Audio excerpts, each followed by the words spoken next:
Hello students. Hope you're doing well. I'm Upasna, your English educator for today's class. Today we're gonna do class 12 Flamingo book poem that is Keeping Quiet, written by Pablo Neruda. So, before we do this, Keeping Quiet, written by Pablo Neruda, the stanzas, let us read about the poet, who Pablo Neruda is. Pablo Neruda, born in the year 1904, died in 1973, is the pen name of Neftali Ricardo Reyes Basolta, who was born in the town of Parral in Chile. Neruda's poems are full of easily understood images which make them no less beautiful. He won the Nobel Prize for Literature in the year 1971. In this poem, Neruda talks about the necessity of quiet introspection and creating a feeling of mutual understanding among human beings. Let's study the theme of the poem, keeping quiet, which means be quiet. Now, why we should be quiet here? Why the poet wants the readers, the audience to be quiet here? Because this is the necessity of the present time. In the modern competitive world, we are actually following a rat race to achieve the material gains, to achieve or to gain the physical things in our life. We are actually following a rat race. So he wants us to end this race because this race is actually harming the human beings. It is not doing anything good for the human beings, rather, it is harming them.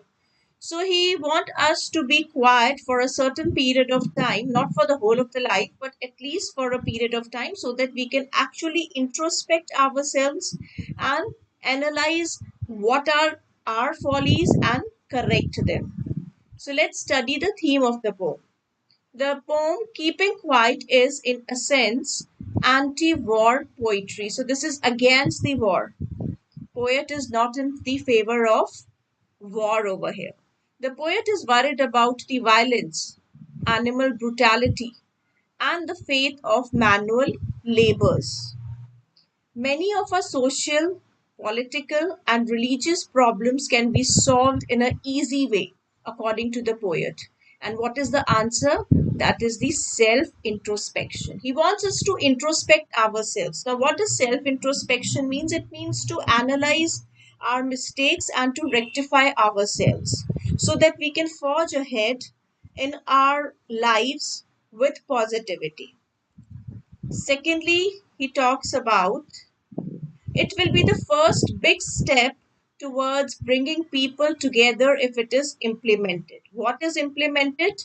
If we keep quiet for a period of time, that will be a big step that will help the people to bring together. There will be a feeling of oneness, there will be a feeling of mutual understanding, and everybody will live together peacefully. There will be no injustice, no violence around us. The second phase is for everyone to examine themselves, as I mentioned to you, to rectify oneself and determine what is wrong and who is to blame. This will purify every heart and elevate everyone. Now we are done with the theme. Let's start with the stanza 1. So, stanza 1 here, the poet says, now we will count to 12 and we will all keep still. For once on the face of earth, let's not speak in any language. Let's stop for 1 second and do not move our arms so much. So, Keeping Quiet, written by Pablo Neruda, is a preaching poem. Here, the Neruda is trying to preach something. He's trying to give a lesson to all the human beings. And what is the lesson? He wants us to be quiet for a period of time so that at least we can realize ourselves and our mistakes and forge ahead with positivity in our life. So here, this poem is also called didactic poem. Didactic poem is something that gives you a moral lesson. So here, now we will count to 12. V over here represents human beings. So he want all the mankind, all the human beings to count up to 12. Now why he has chosen 12 number? There is a reason behind choosing a 12 number over here, because first of all, 12 represents the maximum time which is visible in the clock. So this is the maximum and the optimum time that the poet has given to the readers. And also at the same time, 12 refers to the hours of a daylight where we are working, where we are up and doing something and earning for our livelihood. So there are two reasons why he has chosen 12. This is basically an exercise that the poet has given to us. So when we are angry, or this happens with us also, that people do tell us to count up to 10, 5, 100. They tell us. So they give us an exercise so that we can relax our muscles and relax our mind. So here the poet is trying to relax the readers by asking them to count up to 12, and we will all keep still. Then he says that till the time I count up to 12, you all have to be still. Still over here represents motionless. You don't have to move your physical body nor your mental state. You should be physically not moving, and your mind should be focused towards one objective, or the divine power of the world, towards the divine power of the world. For once on the face of the earth. Now he says, this should happen only for once. I don't want you to repeat this exercise again and again. I want you to do this exercise once in your lifetime. The face of the earth over here means till the time we are alive on this earth. So he is asking, he is requesting the readers that for once, till the time you're alive, let's not speak in any language. Why we should not speak in any language? Because language actually causes barrier, it causes discrimination. When we speak language, we produce so much of noise. uh, it can cause linguistic chauvinism also. Now what does linguistic chauvinism over here means? When we try to impose our language on others. So that is linguistic chauvinism. So here the poet is trying to tell us that language of silence should be our focus. Neither other language we should be speaking, because language causes three things over here. The first is it causes discrimination, it produces noise. Thirdly, it causes linguistic chauvinism. Let's stop for 1 second. Then he says that let's stop for 1 second. Let's not move our body. Let's not think so hard through our mind. And also do not move our arms so much. Now, arms over here represent two things. Arms can be your physical body. Also, it can be arms and the ammunition produced by the human beings. So here he's trying to uh, uh, put the idea of peace. He wants peace from everybody. He doesn't want destructions to be around. That's the reason he is asking us not to use or not to move your arms so much, because when we move our arms, we are actually making an effort to gather the material things. He doesn't want us to follow the rat race and go after the material things, because that will give us harm only. It will not do good to us, it will provide us more harm. Secondly, if we produce arms and ammunition, that will produce or that will cause destruction around, violence everywhere, and he is not the advocator of violence over here. He is basically supporting peace, tranquility, brotherhood, or all of the positive things. This is how he is in favor of. So in the first stanza, what we have studied is he wants us to count up to 12. It's an exercise given by the poet to the readers. Why he wants us to count up to 12? There are two reasons for that. First is 12 represent hours of the daylight when we are up and doing and working, working effortlessly, or you can say working so hard towards one goal. Secondly, he says that 12 is the maximum time and the optimum time given by the poet to the readers. Then he wants us to be still. He also wants us to experience this exercise once on the face of the earth, once in the lifetime. He doesn't want us to speak any language besides the language of silence. He wants us to stop for a second so that we can introspect ourselves, so that we can analyze our follies and rectify them. He also is not in favor of arms and ammunition, production of arms and ammunition. Now let's move on to the second stanza. It would be an exotic moment without rush, without engines. We would all be together in a sudden strangeness. Fishermen in the cold sea would not harm whales, and the man gathering salt would not look at his hurt hands. In the second stanza, the poet says it would be an exotic moment. It would be an exciting, unfamiliar moment for us because we have not experienced this any time or never in lifetime. This is the first time that we'll be experiencing this silence for a few seconds just to introspect, just to be in just to have peace in our life without rush. There will be no hustle and bustle around. There will be no hush and rush. Nobody will be working towards one goal. They will be actually silent without engines. No engine will be moving. So that means the machines will not be producing any noise. Any sort of noise is disturbing element for the poet. He doesn't want noise. He just wants peace. He wants silence so that we can have a positive life.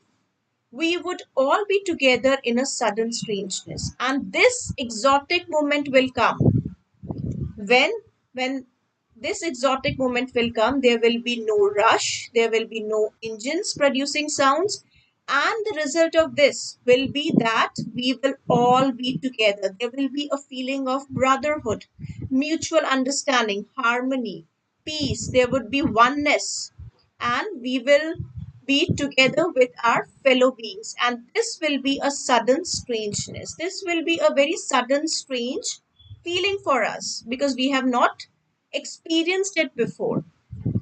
Then he says, fishermen in the cold sea. He talks about the fisherman who is actually working in the sea field, sorry, in the sea, who is actually working in the farthest of the sea, would not harm whales. That means they will not be harming the aquatic life, other creatures, and the whales will not get extinct, hence they could be saved. So this is a literal meaning of this line. Now the symbolical meaning of this line is that the fisherman over here represents the human beings. So human beings would not harm the other human beings, other creatures created by the God. They will not be doing anything wrong. And the man gathering salt, the man who is actually collecting the salt, working in the salt field, will not gather salt and will look at his hurt hands.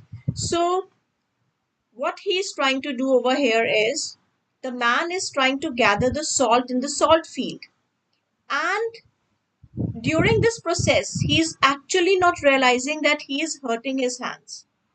So when he will look at his hurt hands, he will see that the hands are cracked, there is a bleeding coming out of it, and in this way, the human being is harming himself also because he is in a mad rush of uh, gathering salt, he's in a mad rush of gathering physical things, all the comforts he want to add in her life. So, because of that, he is not able to look at himself, that what harm he is causing to himself. He's actually losing the relationships. He's actually causing pain to himself. This is what he is not realizing. Let's move on to the stanza third. Those who prepare green wars, wars with gas, wars with fire, victory with no survivors, would put on clean clothes and walk about with their brothers in the shade, doing nothing. What I want should not be confused with total inactivity. Life is what it is about. I want no truck with it. Now he says that he is actually requesting, or you can say he's actually talking about the politician, the statesman, and the scientist who are preparing, who are actually initiating and aggravating the wars. Now, green war is the bio war, the war against the nature. How we are harming the nature? By deforestation, by cutting down the trees. He also talks about the war with gas, those chemical things that are produced or released by various industries that is also causing harm. So much of pollution, noise everywhere, deteriorating the health of the people around. Wars with the fire. Wars with the fire is the over here means producing arms and ammunition, all the explosive things. So he says that I am requesting the warmongers who are actually waging the war against people as well as the nature. They should not be doing these things because it is irony that there is a victory, but there is no survivor to celebrate the victory. So, this is basically an irony over here that war is there are people who are actually winning the war, but there is no one to celebrate the war. Who celebrates the war? Nation celebrates the war. So, people don't celebrate the war. So, nation is a non living thing over here, and the people whose family member have died, they don't celebrate the war. They are actually in grief, in deep pain because they have lost their near and dear ones. So they don't celebrate the war. So it is quite an irony over here. So this is what he's not in favor of. He wants the war should be ended, should be wiped out of the world. And in the next line, he is saying, put on clean clothes and walk about their brothers in the shade. Now he wants that these people, warmongers, should not produce arms and ammunition, should not wage war against the people and the environment. Instead, they should put on clean clothes. They should walk on the path of peace. They should change their mindset, perspective, and walk with their brothers. Brothers over here are fellow beings in the shade. Now, in the shade over here means they should be relaxing themselves. They should not be doing anything. They should relax, focus, do meditation instead of harming other people. Doing nothing. Now, here, doing nothing means that they should be take a pause or a halt from this hustle and bustle of the modern life, and instead they should be at peace with themselves and introspect and analyze themselves so that they can bring positivity in themselves and around the world. Doing nothing here does not mean passivity. This only means that only for a few or seconds or for a while they should be at peace with themselves. They should relax themselves. They should not be gathering salt. They should not be putting in an efforts to achieve comforts in their life. The poet is not wanting this. What I want now, he's correcting himself also that doing nothing does not mean passivity over here. What I want should not be confused with total inactivity. I am not in favor of total inactivity. I don't want you to be dull, be passive in your life, because life is an ongoing process. You cannot stop your life. Life is what it is about. Life is what it is about means life is full of actions, activities. I want no truck with death. If you will not do anything, you will be close to death. And I am not associated with death. I don't want death. I am not in favor of death. I don't want you to walk on the path of death. Instead, I want you to just relax yourself, your mind, and self introspect yourself. Next is stanza 4. if we were not so single minded about two things. Now, what two things he is talking about? If we were not so focused, single minded means if we were not so focused about keeping our lives moving, because this is what we are doing. This is the man's habit of being up and doing so much and working towards the advancement. So this is what he doesn't want. He just want us to be that for once we should not be focused to keep our lives moving, and for once we should not be doing anything. We should be quiet, at peace, silence, perhaps a huge silence. Now this huge silence is what we have read in the previous stanza, the exotic moment. This is the moment that poet wants each and every reader to experience: the huge silence, exotic moments, unfamiliar moment that we have not experienced before. So this is what he wants from us: the huge silence will might interrupt this sadness. Now there is sadness that we people are experiencing. What type of sadness we are experiencing? That we are never understanding ourselves. We don't know. We don't know that for what we are existing. We don't know the purpose of our life. We should know ourselves. We are not able to understand ourselves. We are actually following the evil things in our life. We develop hatred towards other human beings. We try to seek revenge to others. This is what he doesn't want. He wants us to understand ourselves and threatening, and also and of threatening ourselves with death. This is the two things, sorry, that when the huge silence will come, you will be able to understand yourself, and you will be not threatening yourself with death. Because every time you are being threatened or by the death, you have this thing in your mind that death might come to you at any point of time. Even there are natural calamities happening, and we are in fear of that. So here the poet is trying to tell us that even the natural calamities over here is not the natural calamity no more. Why? Because it's a man-made calamity. Why? Because we people are actually harming the nature. We are creating imbalance in the nature by producing so many harmful things. So this is how we are threatening ourselves. Then the nature is trying to take revenge from us, because we are actually causing harm to the nature, and then the nature is actually reverting it back in the form of a revenge. That is a natural calamity, what we call it, though it is not a natural calamity, it is a man-made calamities. So this is what we will be experiencing.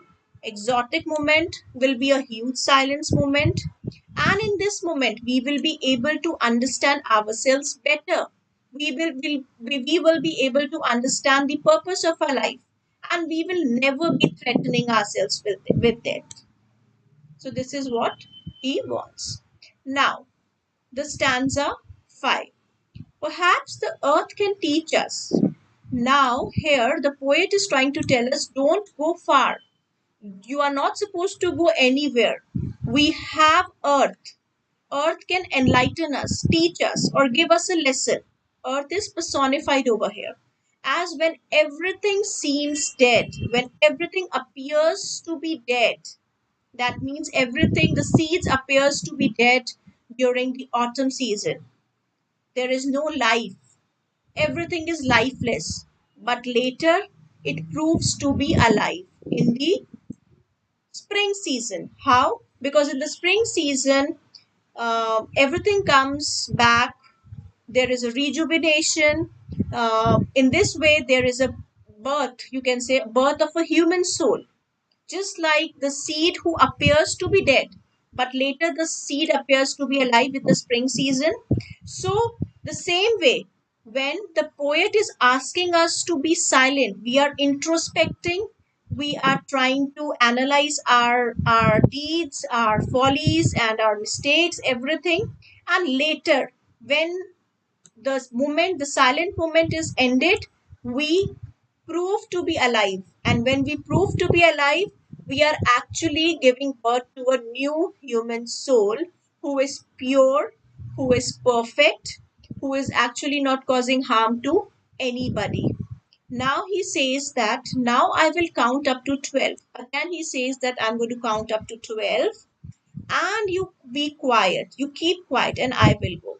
So he is having a faith in all of us, all the human beings. He doesn't want us to be with us for long period of time. He has given us the lesson. He wants us to self introspect and keeping the faith that we will be doing this activity or the exercise given by the poet Pablo Neruda to us, he goes away. So this is the end of the poem, that is Keeping Quiet by Pablo Neruda. Hope you liked it. Now we'll be doing some poetic devices that are very important for the board examination. Let's do the first literary device, that is alliteration. Now what does alliteration means? It is the repetition of the consonant sound at the beginning of the words. For example, we have we will count. So can you see the W, the first letter? The first letter W is repeated here. The sound of V. V sound is the consonant sound. Second is sir and sir, sudden strangeness. Third, again, the same thing, sir and sir, S, stop and second. Then again, we have his hurt, H, hands, clean clothes, C and C sound. Next is anaphora. Anaphora is the repetition or of a word in two consecutive lines. For example, let's not speak in any language and let's stop for 1 second. So repetition of let's and let's and let's in the three lines, consecutive lines, one after the other, becomes anaphora. Next we have repetition. Now what is repetition? Repetition of any word or any phrase in the poem that gives a poetic effect. For example, without rush and without engines. So without over here refers to repetition. The poet has used many symbolisms over here. For example, counting to 12 means it symbolizes time. Brothers over here symbolized mankind, humanity, anything. Green war refers to the bio war or deforestation. Then we have wars with gas that refers to the pollutions. Clean clothes refers to the change of perspective, idea, our approach towards life. Shade refers to the protection. Then we have antithesis. Antithesis is the juxtaposition. Juxtaposition means placing of two words together, but those two words contrast with each other. They are actually opposite. For example, if I say count to 12 and other side I am saying we will all keep still. Ek taraf I am saying that you are supposed to count and the next time I am saying that you have to be still. So count and still is two contrasting activities that are put together. Personification, you have been doing it since your class 10th, I guess, before that also. So personification means when you give the qualities of human beings or attributes of human beings to any non-living things. For example, earth can teach us. We know that earth is a non-living thing, but we are giving the quality of teaching to the earth. We are attributing the quality of teaching to the earth, so it becomes personification over here. Then we have metaphor. Now, metaphor is a comparison between two things that aren't alike but do have something in common. Shade here refers to what? Protection. Now, enjambment we have done in the previous poem also, My Mother at 66. The entire poem was an enjambment. So, enjambment means the continuation of a sentence to the next line or stanza. That means the sentence will be punctuated by various commas, but there will be full stop at the end. The full stop will not be in the one or two lines. It can be more than that, multiple lines. So, for example, now we will count up to 12 and we will all keep still. So, the first line there is no full stop, but in the second line we have full stop. So, this become an enjambment. Next, one more enjambment we have over here. We have used many, the poet has used many enjambment over here. For once on the face of the earth, let's not speak in any language. Let's stop for 1 second and not move our arms so much. So after three lines, you have a pause, full stop. Then perhaps a huge silence might interrupt this sadness of never understanding ourselves and of threatening ourselves with death. Again, after three lines, there is a pause. Now, this is very, very important. Irony. Irony, we have, I told you, the victory with no survivor is also an irony. It's not mentioned over here, but I have mentioned it while I was doing the stanzas with you all. So, irony over here is something which is opposite. So, when everything seems to be dead, later it comes to be alive.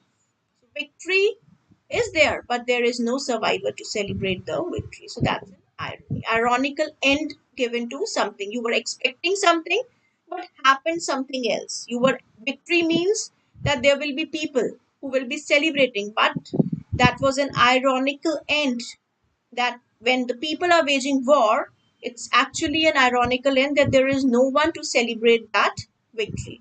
So, when the same way, in the similar way, when everything appears to be dead, later appearing dead means it will be, there will be no life, but then later it proves to be alive. So, this is, we are, we have ended this chapter now, sorry, the poem. I hope you have understood it well, students. So, Keeping Quiet by Pablo Neruda, we are done with this. Thank you so much. I hope you liked it, students.